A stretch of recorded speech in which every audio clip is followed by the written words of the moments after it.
Hello everyone. From today, we will start a new lecture series which will focus on application of sociology to the daily life problems. Means the things which are in the news and how to approach it from a sociological perspective. See, an answer should have some element of novelty. Moreover, the reflection of the UPSC from past these many years has been on application part. So in that context, I will try to take one example, a weekly or maybe twice a week, on the application of current affairs through sociology. So today we will start with a lecture series which is called An Invitation to Sociology, and in that the first topic will be caste and entrepreneurship. So the reason for opting of this topic is, from past these many months or 2 or 3 months, a television series or a reality show called Shark Tank India is very much in fad. Moreover, from 2014 or 2013, a culture of entrepreneurship has been developing in India, and now youth are opting for entrepreneurship as a career options. There are various programs which are supported by the government, which are supported by the college campuses, and even there is an acceptance of entrepreneurship as a new career avenue. So in sociological sense, we have to analyze that how much mobility is provided by the startup culture. Two, that is caste a dominant factor in overall entrepreneurship in India? Even today itself, there is an article in the Hindu newspaper which is analyzing the caste-based entrepreneurship trends in India. So you see that it is a very important part and will be very important part of your understanding of sociology through application. So we see that while analyzing caste and entrepreneurship, we have to focus and understand three aspects. That how it is a new cultural development, that is it based on birth or worth, is there still element of ascriptive criteria or achievement orientation. Okay, further, if some castes are lagging in the overall entrepreneurship, then what are the structural constraints? So these are the things which we have to understand today. So probably the best way to approach any topic is by some empirical observation, the basic premise of positivist sociology. So on that premise, we will observe some data. You see that of the total, this is from the today's article itself, to the Hindu newspaper itself, that other backward caste, OBC, nearly constitute 30% presentation in the overall MSME sectors. Now in these 41% is located in the three states, Tamil Nadu, Maharashtra and Rajasthan. Further, the state of UP, Bihar and Madhya Pradesh represents a growing trend towards entrepreneurship in India. Now, further there was a data by CSO in 2005, according to which the SCs were represented in 9.8% of the entrepreneurship environment, and this was 7.7% for the STs member. However, you see that these data, both 7.7% and 9.8% are not proportionate to the populations of SCs and STs. Further, if we try to analyze that this difference is witnessed at urban areas also. So you see that caste is reducing in the scape in the urban areas, yet these kind of ambiguity exist. Further, the average size of an entrepreneur in India in case of general and OBC, it is 2.89, it is 2.13 for the enterprise. On the other hand, it is 1.72% for the SCs and STs in India.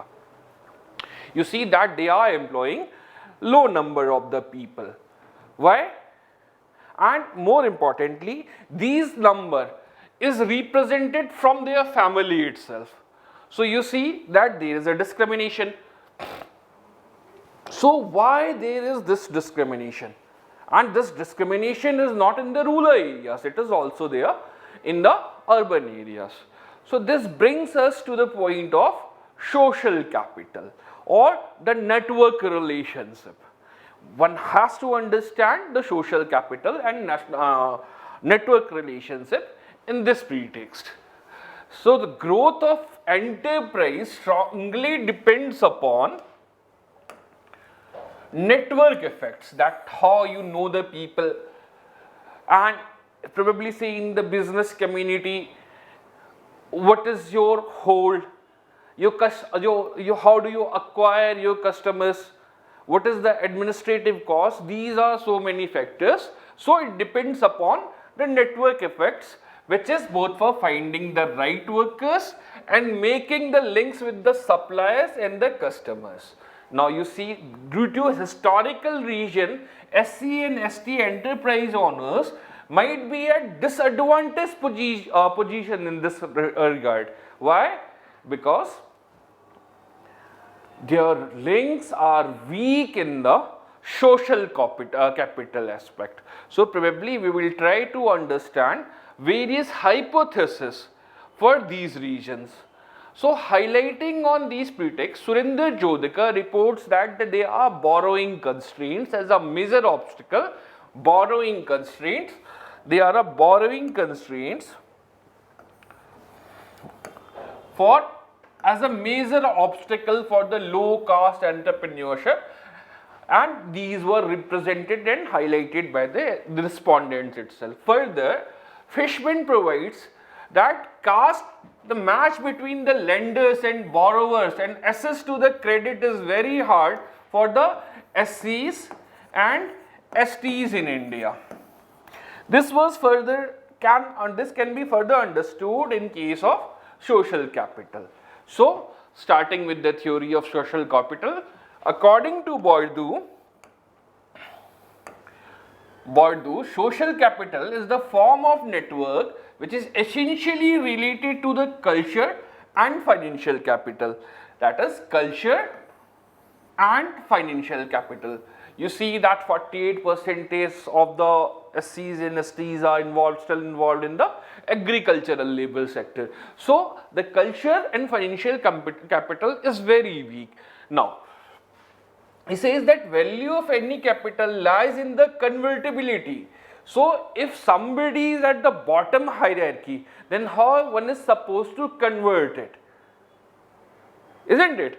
So social capital becomes valuable and it offers access to other form of capital, that is cultural capital, financial capital and the relationship, network impact. This was further highlighted by James Coleman, who defined the social capital in reference to its function. According to him, social capital is not a single entity, as we were already discussing that it encompasses both cultural as well as financial impact. Rather, it is a diverse entity which is composed of social structures, facilitated various dimensions of the actor. Now, social capital in the structure of the relationship among the actors. Social capital is jointly owned by the parties of relationship. No one player has exclusive right to the social capital. It is a communal property. What does it mean that it is a communal property? The thing is, probably if you will try to look at the judges of the Shark Tank in India, then you will find that most of these peoples comes from a particular community in India. This can be community of merchant or lenders. So you will see largely the surname indicate that the relationship, their social capital is very much higher as compared to other groups. And this is important. See, you see Gupta, Mittal, Grover, Bansal.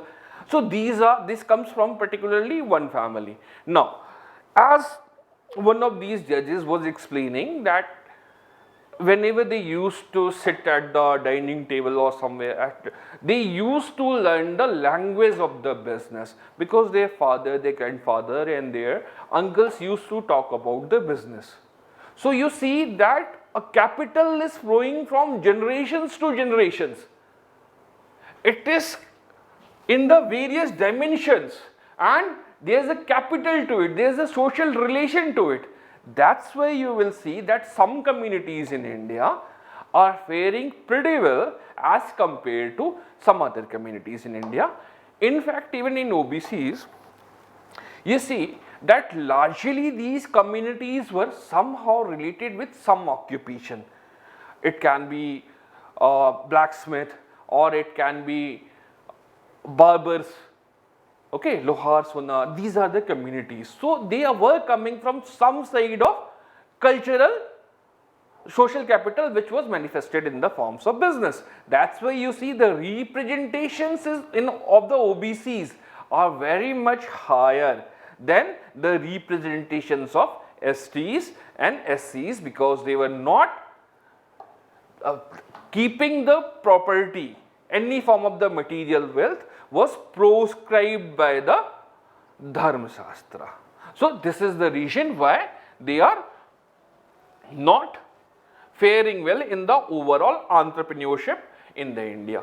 Based on all the above social capital relation, three factors can be identified which is the reason for the lacking or lagging of certain communities in India. That is, they are not able to reduce the economic cost. What does it mean?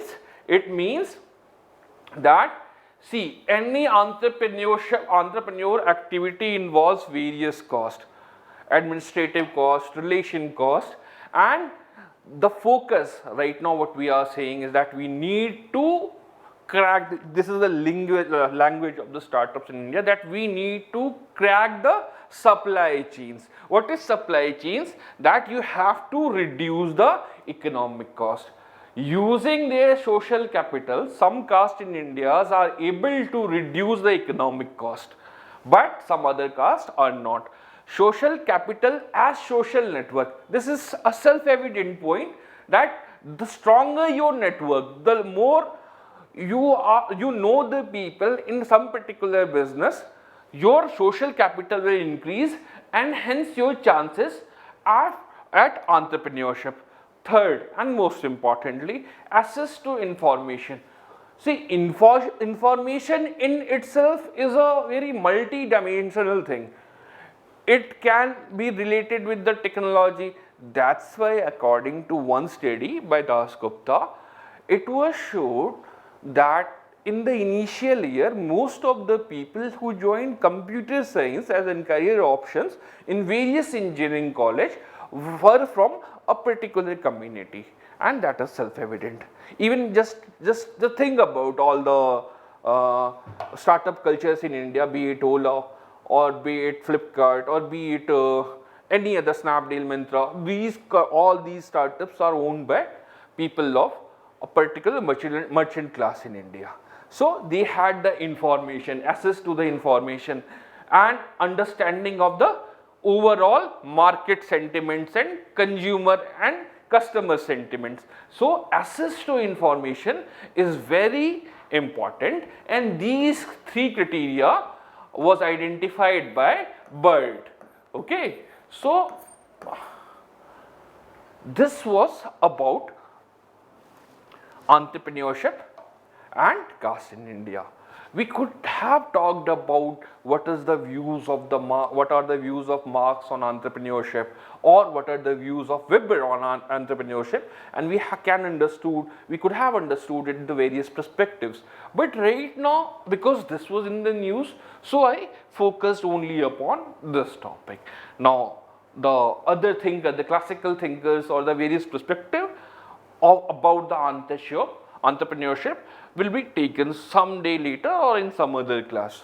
With that, I will conclude this part of the lecture. Next lecture will be on cryptocurrency and sociology, and I'm looking forward to it. Thanks a lot.